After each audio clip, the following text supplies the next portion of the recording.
Hello, strangers. All right, let's get this started. We got live stream 2. Got a camera sort of in the way here, but that's there for good reason. And we are reintroducing the Reverberator. I hope the sound is okay. I'm hearing some sputtering. Weird. Okay, so first things first. I fear I did not give you all the details. Seriously, does this sound terrible? I think it sounds terrible. Check, check, check in the mic. Yeah, it's not sounding amazing. Alright, well, if anyone is there, let me know in chat and I'll see if I can fix it. Because if you can't hear me, what's the point? Alright, first things first. We are going to talk about... You know what? Let's take a look at the guitar.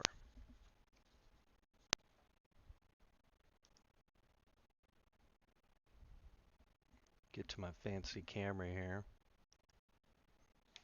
Alright, so I got visuals today. Here we go.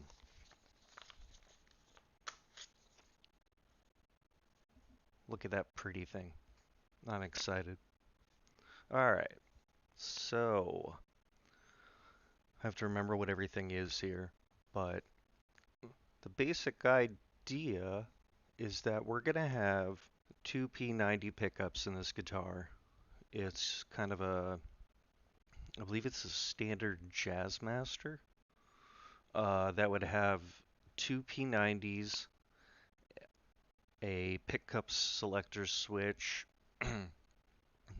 volume, and tone. So, as you can see, we've got this spot that I added here. This is going to be another pick guard. This will be 4-piece pick guard because I'm going to model it after the Jaguar pick guard. And alright, so the first thing we have here is the main controls. So the main controls for this thing are going to be volume, tone, but the tone is going to have an on-off switch here, and then a treble boost, which is going to have an on-off switch here. Then we've got our volume, obviously. This is phase switch, and this is going to be our three-way selector, I think. Wait, no, selector's down. No, selector's up here, and this is going to be a special button called the reverb kill switch, which I'll get into later. Now, that is the basics of it. Now you're wondering, what are these? Well, these are just standard pickups. Man, that sounds terrible. I may have to get a new microphone. Except I don't have any out here that I can use. I don't think.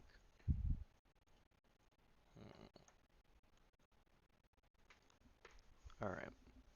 Well, if it gets too annoying, hopefully you can let me know. Alright, let's get to the next spot here. So this is for the sustainer. One will pick up the audio and one is going to send it back out. And the way that this works is it goes in from the one pickup to a preamp and then back out. And then this section over here is just for the sustainer and the reverb. And what that's going to do is we're going to have our, let's see, the first one is oh yeah, the first one. Let's get back to everything over here. I've got a script that I need to stick to. So these weird lines right here are going to be our short reverb tank, and then our long reverb tank. And what I didn't mention on Monday last week is that I'm not buying I'm not going to buy one. We're not just going to take a pre-made reverb tank and throw it inside the guitar. I'm going to get one just so I can see what the springs look like, how they interact with the sound and such, but I don't. We're actually going to fully build this into the guitar. Yeah, I think I need a new mic. That's annoying. It's like the simplest. Wow, that was a weird sound. It's like the simplest thing. All right. So building that reverb tank is going to require a decent amount of testing because we're building two, and yeah, that's kind of the basics there. Now, this reverb tank also requires a preamp.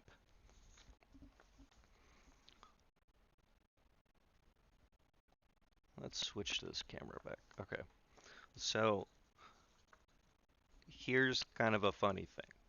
I thought about this yesterday, which is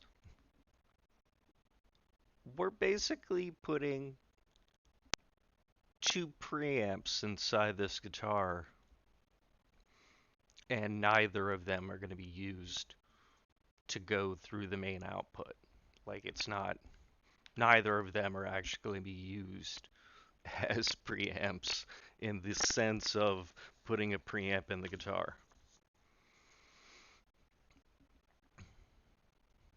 However, that would be the next step. Now, why? Why don't I want another preamp? Why don't we just put three in there and have, one for the stainer, one for the reverb, and then one for the guitar itself? Mainly because I don't want any more batteries in this build. I've already got two 9 volts that are going to be powering those two preamps, and I don't want a third, and I don't understand power regulating um, enough, if at all, to implement that. So that'll be something for another build once I've learned electrical engineering a little bit more. I am not an electrical engineer. Let's say that.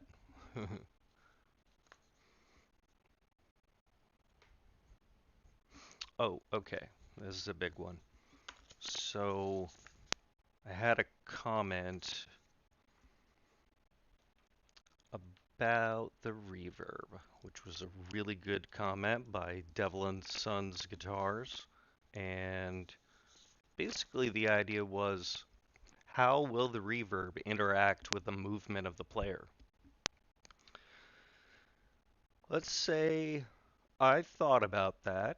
However, I don't move around a lot, and this guitar was initially just something that I wanted to own. So it's built with me in mind, but it's an interesting thought of how can we limit the extraneous noise coming into this,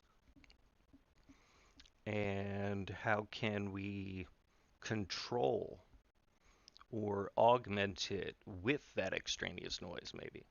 Now that's something that's a little more fun to think about. I think so. To talk on the point about minimizing noise, um, I mean, if you bang the guitar, there's no way around that. It's going to make a sound. So we can't really do anything with that. However, for the general movements, I think the issue is that normally in a reverb tank, I believe that I may be wrong here. We're going to have to find out because I'm going to buy a reverb tank, get like a little cheap $20, $30 one so we can check it out, see how it's built. Um, but basically, I think I'm going to be using different springs than what they use uh, in a traditional reverb tank. I'm going to use strings that are more, I guess, tight. So I was looking into these. These are actually from just a boom mount for a microphone. And then I have a bunch of smaller strings or springs I'm gonna try as well. And so I think that's gonna minimize what you would normally have if you were connecting or have it connected to a guitar, like built into it for a reverb tank. But moving on. Oh yeah, okay, how can we change the sound in a fun way? So I've thought of three things we could do if that's something that's interesting. One, add a screw or a lever that compresses and expands the springs. So you could use a screw and make it compress more or less or expand, whatever you want to do. Um, there's a thing called a thunder drum, which is, yeah, I wasn't looking for one, I'm looking for my coffee.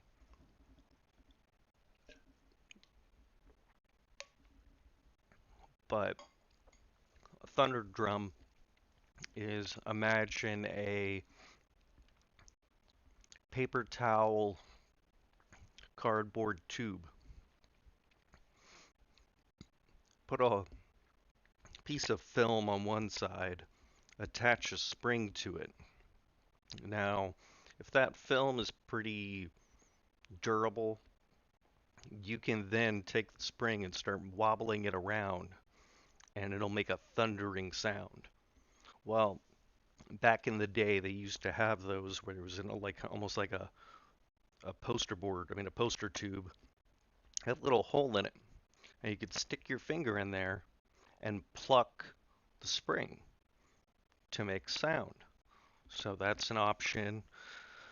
You could use a pick, finger, or build something to actually agitate the springs. Man, I cannot say spring today. And then lastly, I was thinking it could be kind of interesting if you added a motor to agitate those springs, because that could be kind of cool. All right. Sweet. We're at the 15-minute mark. We're doing better than last time. Because I have a lot more content to go through. Now I gotta figure out what I'm gonna do after this. Still haven't figured that out. Probably figure out a better mic situation, because this thing is driving me crazy. It sounds terrible. But all my other options are not amazing, so we have to go with wired headphones. I don't know. Nah, not using wired headphones. It's not gonna happen. Maybe. No. Alright. So okay. One fun thing I'd like to bring up is found out about this guitar called the Les Paul Personal, and there's one called the Les Paul Professional. And these were made in the 1970s and the late 60s. There were only, I believe, there were under 400 of them made total within about a 5-year period, I believe. And this was Les Paul's personal and recording guitars. And so I was actually able to find something cool today, which is the original manual. How many guitars have to come with a manual? This one certainly does. So, and then we'll get back into the fun part of the rest of the fancy guitar that I'm building. All right.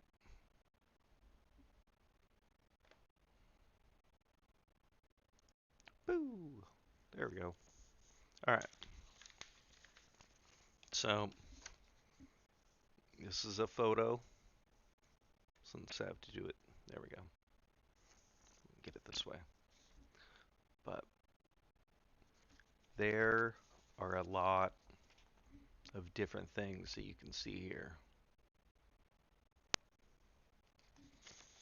And then there's the other one. So there are a few things. There's one, well, two big things that are on these guitars that are really interesting. All right. There's also this low impedance adjustable pickups. That's kind of cool. However, what we have is a real interesting guitar in our hands because normally you've got your volume, you got your tone, and you've got your uh,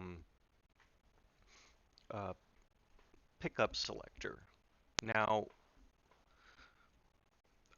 I have only owned Stratocasters, and I am not a fan of the five-way switch because every time I use the five-way switch, it tends to be just all the way to the right. That's how I always play it. I'm like, no, this doesn't sound right. Move it to the right. And here, I should probably switch it back since we're not actually showing that yet.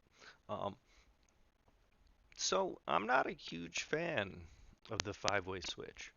I understand the purpose. I understand how it works. I'm also kind of moving closer to, I was into the three pickup idea, but now I kind of like two pickup idea. It's a little more minimal. There's It's minimal in the fact that, there's less, but also it's like minimalism because you have less to work with. And so, therefore, yeah, you have less to work with. And so there's limitations there. And I think limitations are pretty interesting. So, not a fan of that selector switch. So I've opted in to using the Gibson kind of version, which is for two pickups, where you have, left pickup, right pickup, and then both. Three options, real simple. You throw in a phase switch, you can get all sorts of different sounds. Now, with this fancy guitar, what he did is got a thing here called the tone selector. Now, I initially looked at that and I'm like, okay, tone selector. It's like a pickup selector. Nope, not at all.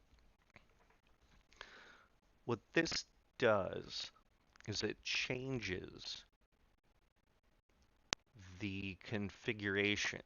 So it changes which switches and knobs are working. So there's three positions. The first position is both pickups with a tone circuit. See, oh wait, no, without that. That's right. So it is just the two pickups with nothing else connected to it. I think the volume's connected to it, and that's it. Now, position 2 adds treble control, pickup selector, volume, phase, and decade control, and bass control. Now, and with this last one, it bypasses the treble and bass control, leaving volume, decade, phase, pickup selector. So that's kind of cool, right? It's kind of like, I don't know, it's like, okay, I just want my raw guitar sound coming out. Bam, done. Or I want every control imaginable. Here's the middle option. And the last option, which is kind of in between the two. Um, and so I'm sure you heard me say decade control. Who the hell has heard of that? Well, what this is it's a 11 position switch that tunes the high frequencies. So basically you have 11 different EQ settings in this. And then you still have your treble and your bass control. It's pretty sweet. So I have been looking into that guitar for a while. What initially drew me in was the personal version has a microphone attached to it. I don't know if you've ever seen a guitar with a microphone or an electric guitar with a microphone attached to it, but that's kind of cool. And the reason he had that there was so that he could walk into the crowd and talk with the audience while playing. I think that's kind of awesome. Who does that? Nobody now, I think. Okay, we have gone through quite a few things here, which is good. Mark off stuff. Got that. Oh, okay. Here we go. Now let's get back into the fun of the Reverberator. The Reverberator!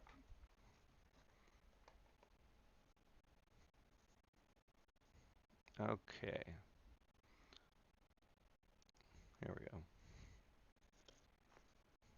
Alright, so out of all these controls here, really, we're going to have, really?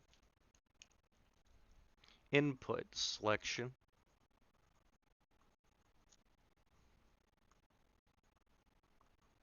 which will be piezo versus pickup.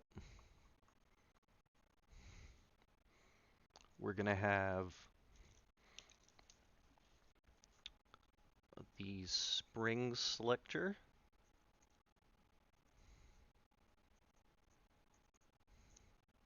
long,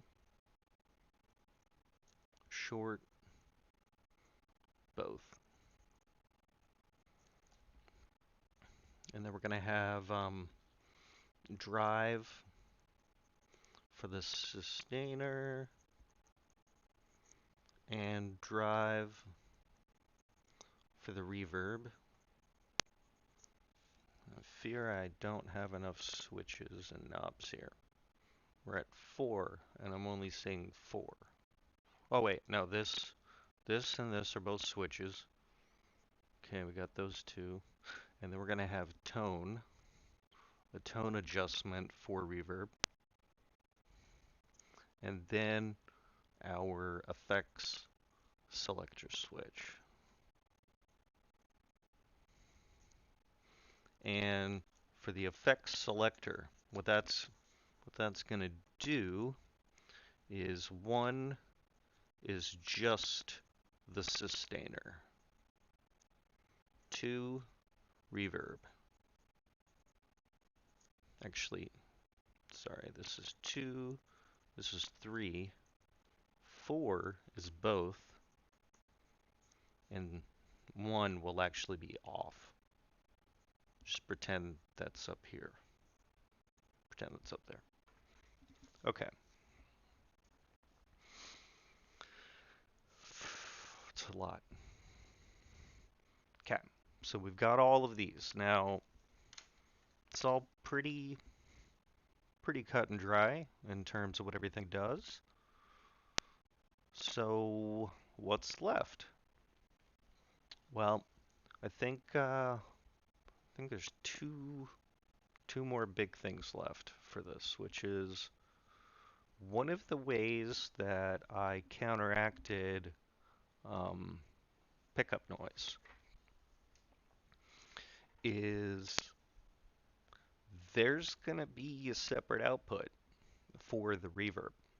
So you will have a stereo output on the guitar because I'm going to do the reverb in stereo. That's why we're going to have two springs attached to both of the circuits there.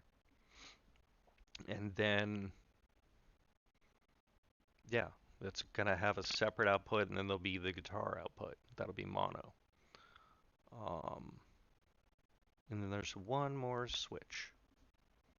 So if you see this guy here, now I know these aren't actually switches. These are actually quarter-inch jack, um,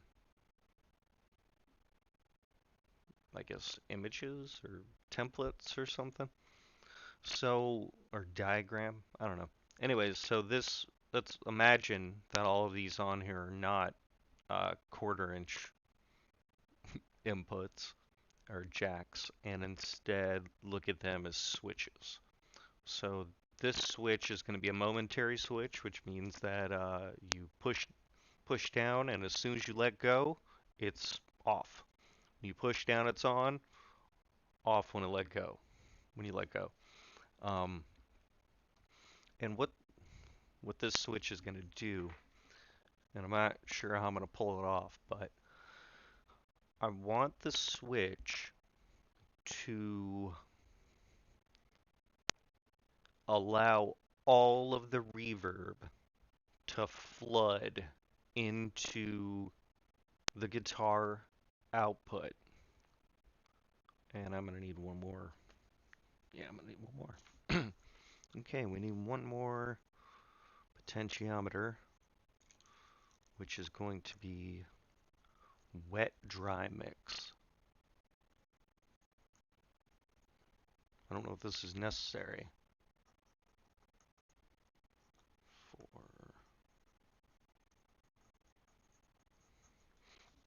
Okay.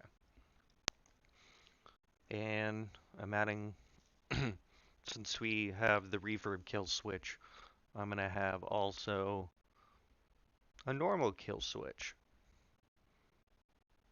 Man, that'll be interesting. They're going to be right next to each other, I think. So what would it sound like if you pushed one, then pushed the other? Push one, like switch them like that. I guess we'll find out. Okay. Forgot. I need to pay more attention to what camera I'm on. Because I just looked up and I thought that I was there, and I'm not. Alright. Back to here. Alright.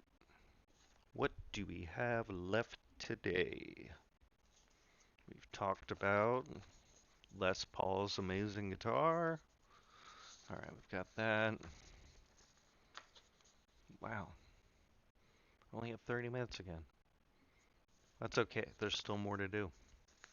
There's still more to do. Okay, so I have. So I was writing this up yesterday,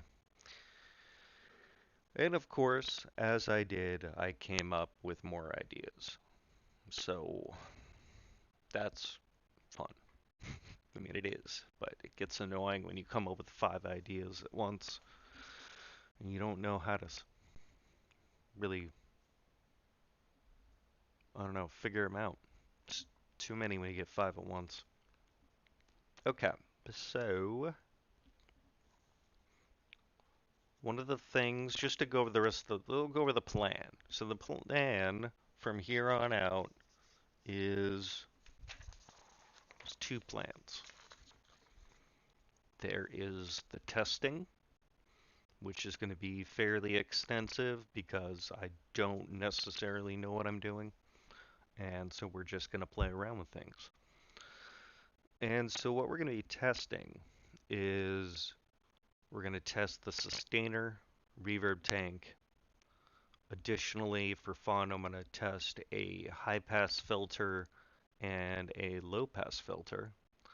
I'd like to try them on a stacked pot so that you have, the one on top, one on bottom, so you could technically control them at the same time if you wanted.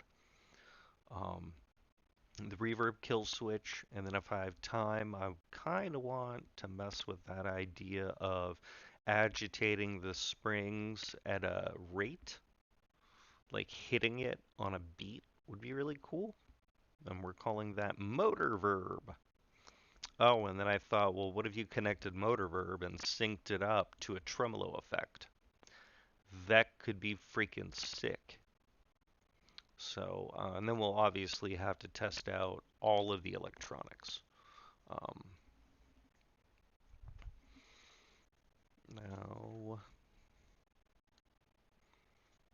oh, and we have some design testing, which I may do some of that today. That could be fun. And the design testing is really on what what on earth do I want this to look like? Well, I'll tell you. I want it to look like if there were a mythical guitar like Mjolnir, Thor's hammer, that is what this should look like. Now, how do we accomplish this? I have no earthly idea. But one thing I'm going to do is for the pickguard, we are either going to put symbols on the knobs themselves to inform what they each do, or on the pickguard, and it's going to all be symbol based. I'll tell you why. Because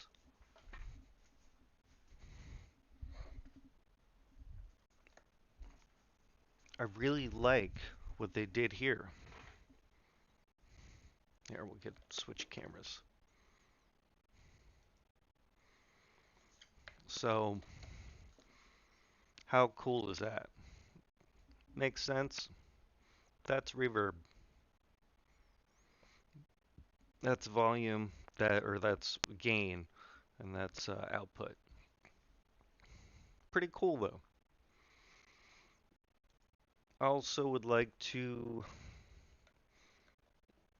incorporate design aesthetics from synthesizers, maybe for the pickguard, I don't know. And then for the body of the guitar, we're going with blue or purple. And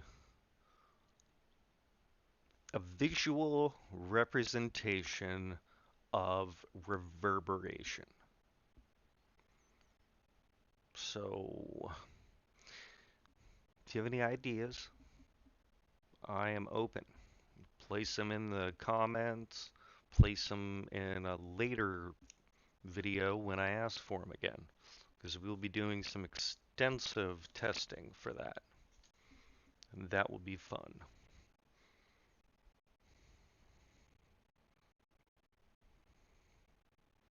Okay, and lastly, so we've got our plan for doing experimentation to make sure that everything works correctly and sounds right. We've got design testing, which I'll be doing on the stream as well. And then we have the main attraction, which is turning this kit guitar into something cool. Or, in the words of Crimson Guitars, what do you say? Taking a kit guitar and making it awesome. And that is what we're going to do, literally, because I'm going to watch Ben Crow's videos.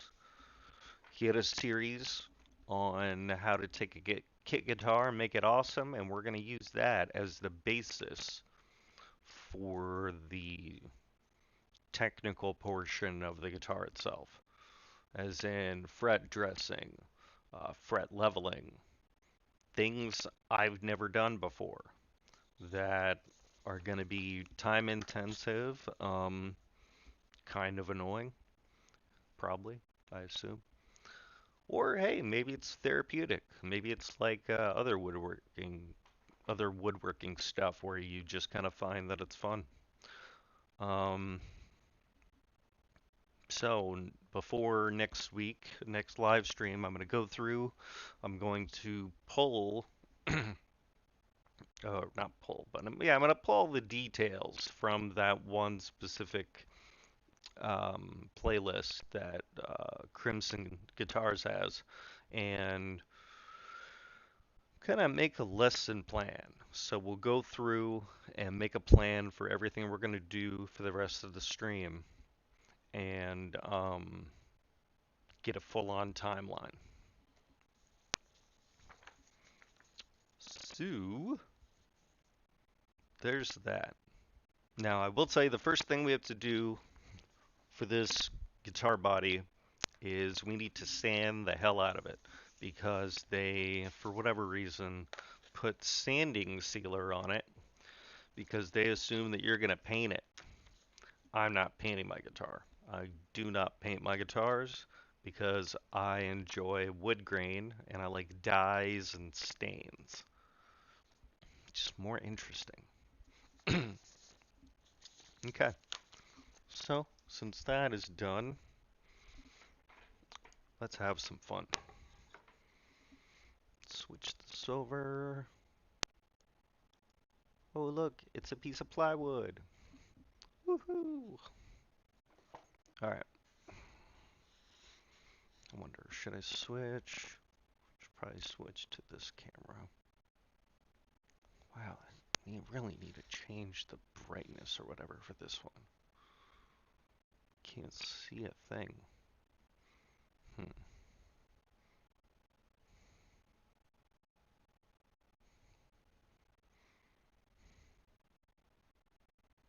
Hmm. Alright, we'll switch to it anyways. Because then you can see things. There we go.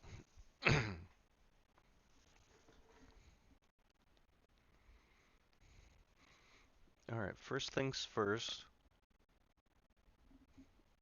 We're going to do something that we did yesterday, which was cool. Except this time we're gonna do it again and film it. Wow, this microphone's terrible. Okay. So, one thought I had about the visual representation of reverb was like kind of think of a lake or a pond, and a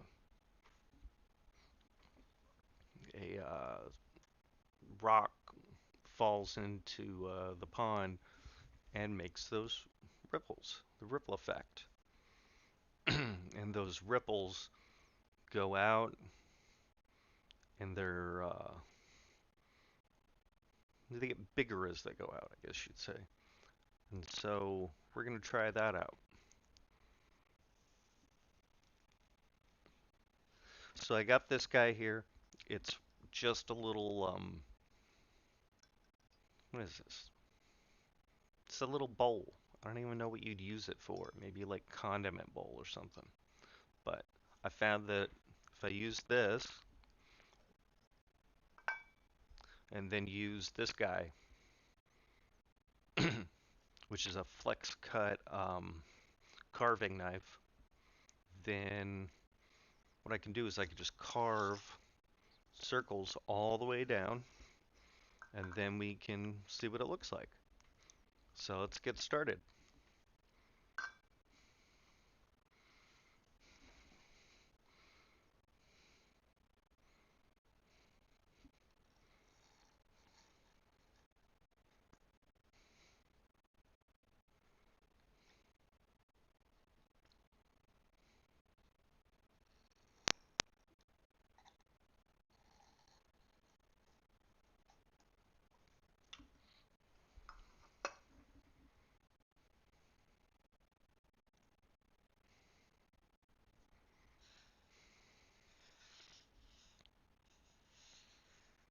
Hmm.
So normally what I would do is like this, where we start here, do a little bit, and then get bigger and bigger, but I kind of didn't start that way, and so we're just gonna see how this goes. So, be kind of messy. Little bit messy.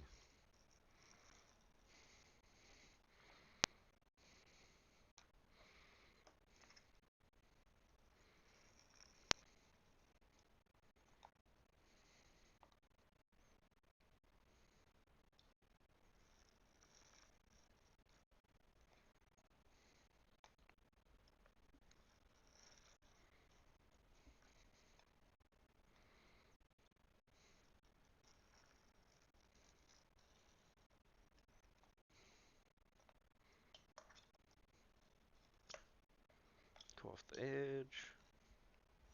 Go. Now, I know you can't see anything yet, but once we start getting in there, then actually, once we get the color in, then you'll be able to see what's going on, which will be in just a moment. Yep. Okay.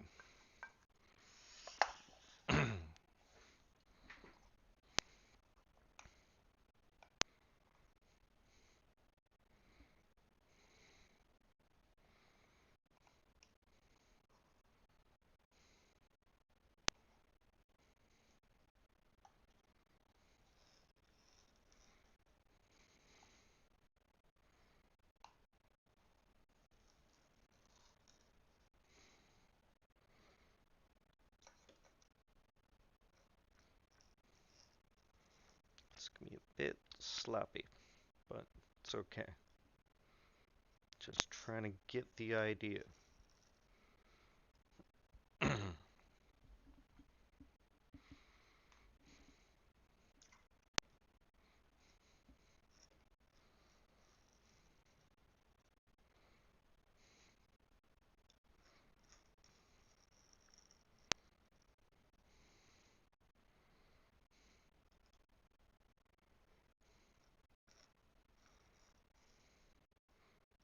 For all I know, this might look absolutely terrible, but we just have to find out. It's the only way of knowing.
Okay, let's see if we can actually see this.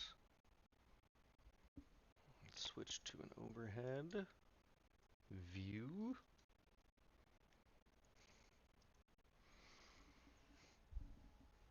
Oh yeah, you can kind of see it there. All right.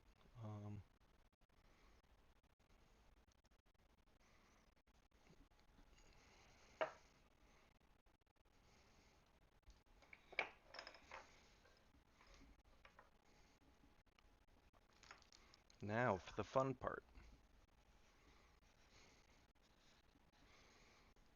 All right, I'll be right back. I'm gonna grab some unicorn spit.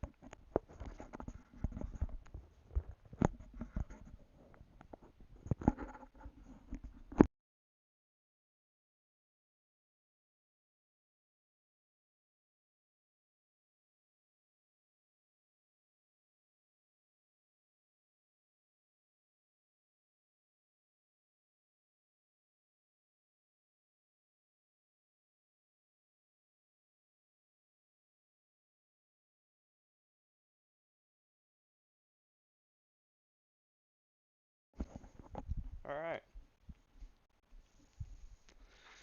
unicorn spit.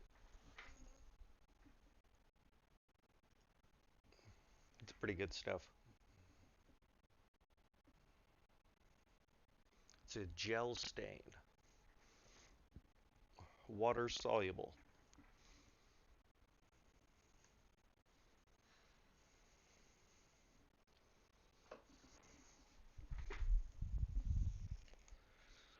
Get some gloves.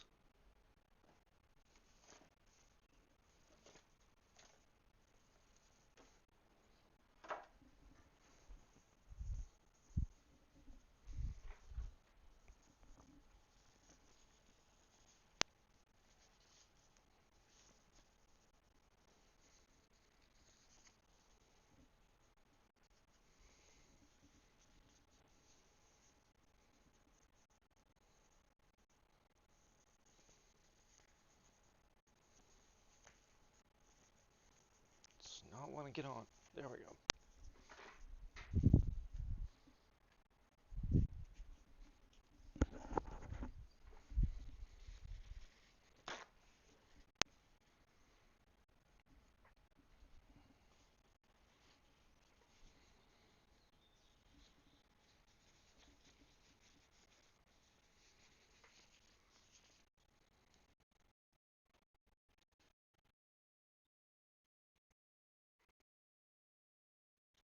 Mm.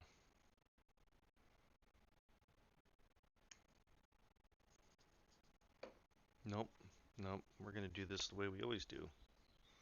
And get some water. Yeah. Okay, let's do that. Right back.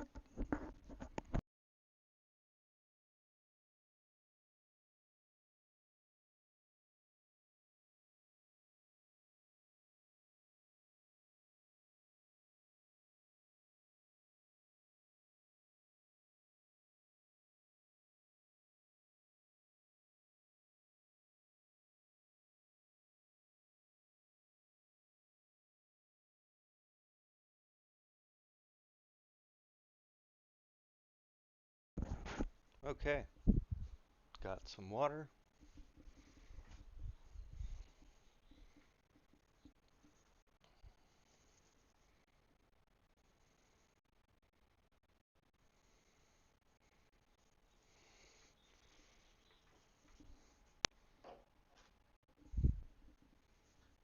All right. I don't know what to do with this part. I'll just pull it off on one of these.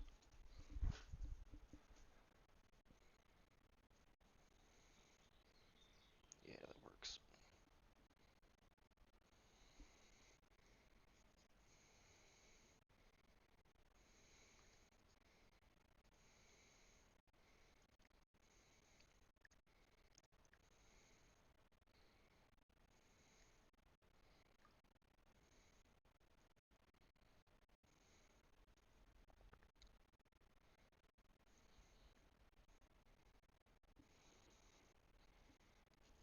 certainly hope this works.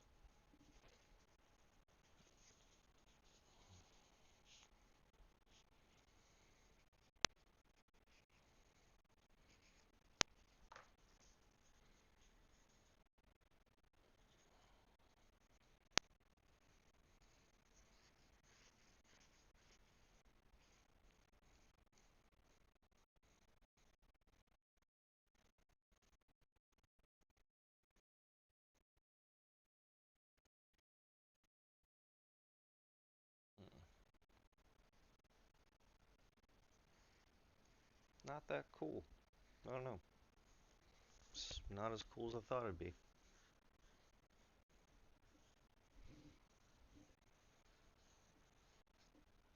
Wow, this looks terrible on camera. Let's switch cameras.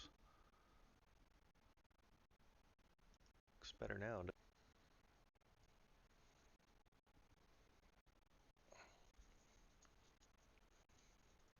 Fix that other camera.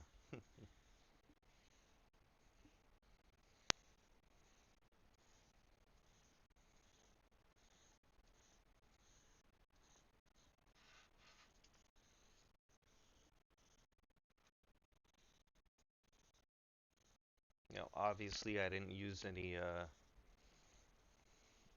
do you call it? Pre-stain or anything like that. But this is just kind of a random piece of wood that I had.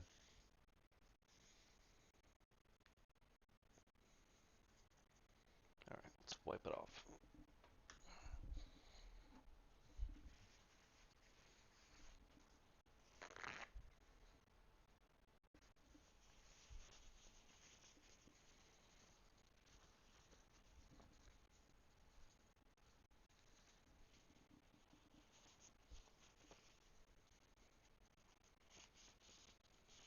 Yeah, I don't know, maybe.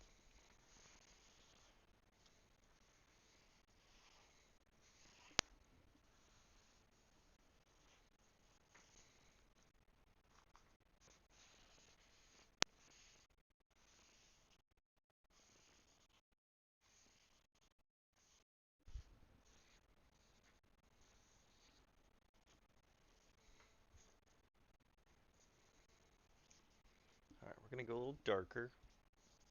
Add a little bit more of the gel stain. Because why not? Just want to see what it looks like.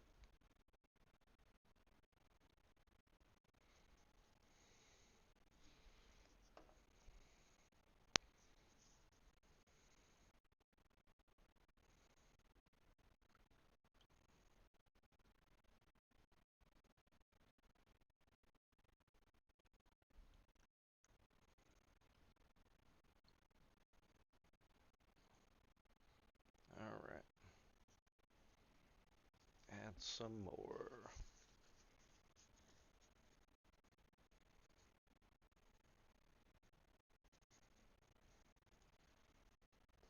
There we go. Much better.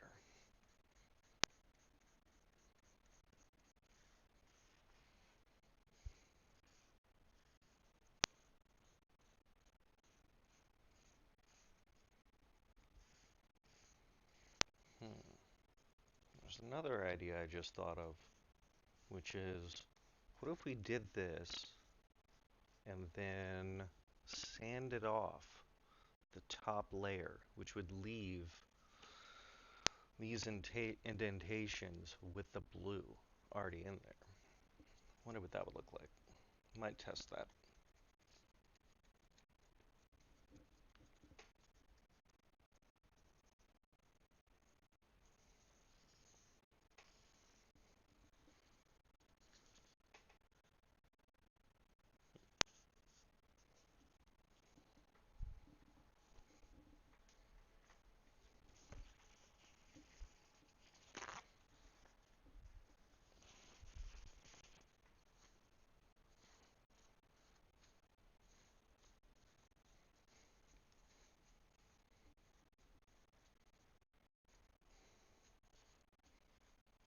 Kind of green.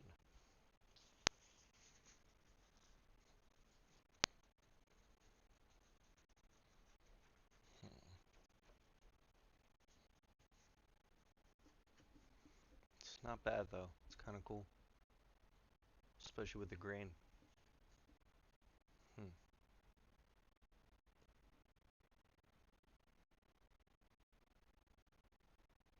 Well then.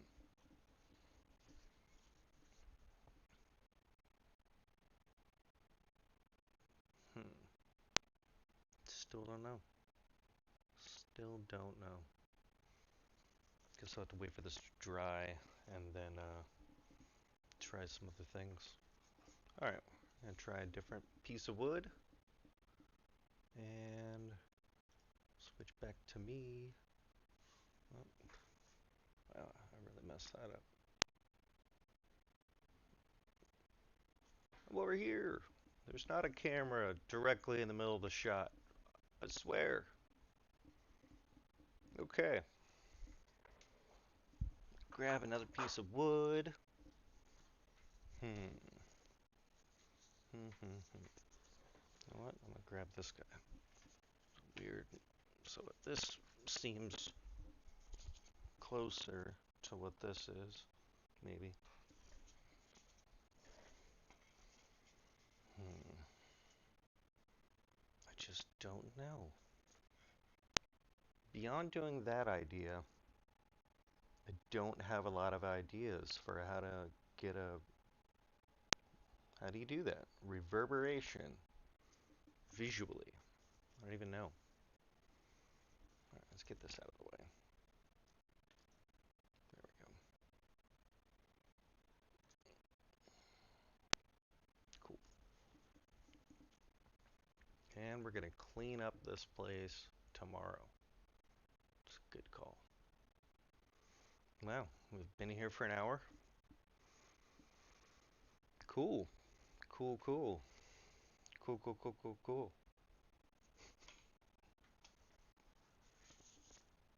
Really shouldn't have touched my pants with this on, but oh well.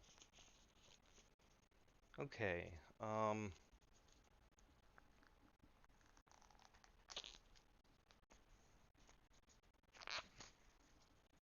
Beyond that, I mean, could try a few more things. Now, I think part of the issue was yesterday I tried this using these maple boards that I got off of eBay, which are quite fantastic. It's like maple, like eighth inch maple plywood, basically. I use it for all sorts of stuff. See if I can find a piece of it.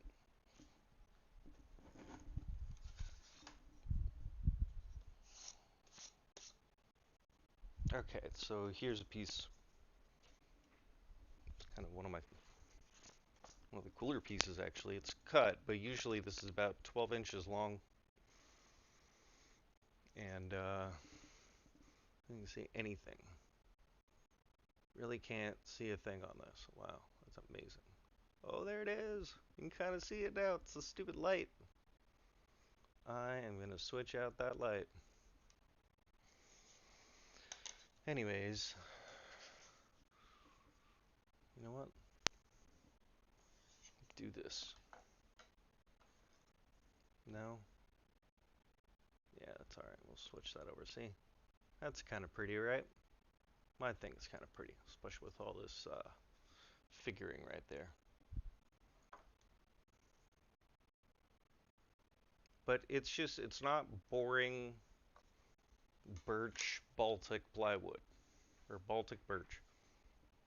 It's not that boring stuff. It's something way cooler, in my opinion. What the hell is that? Line here? What if that's actually on the screen or not? That's weird. Huh. Let me just be my computer. Whee! Okay.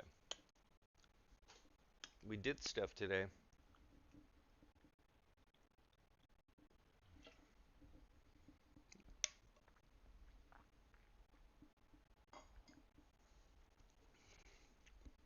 We're going to do a lot more next week. Because by that point I will have gone through Ben's video seen all the steps, and then we'll be able to actually get on with the build. And I may do an additional stream tomorrow. I'm not sure. So I kind of feel like, I don't know, I want to do more. Hmm.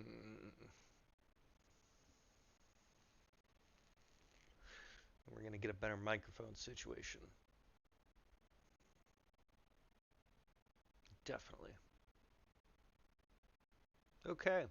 Well, that was our Mozzi's live stream hour, I guess. Did some stuff. We went over basically all of the different things for the guitar, for the build. So next time it'll be about building it and testing things out and yeah, making something cool. Let's make something cool, right? All right. I will see y'all next time.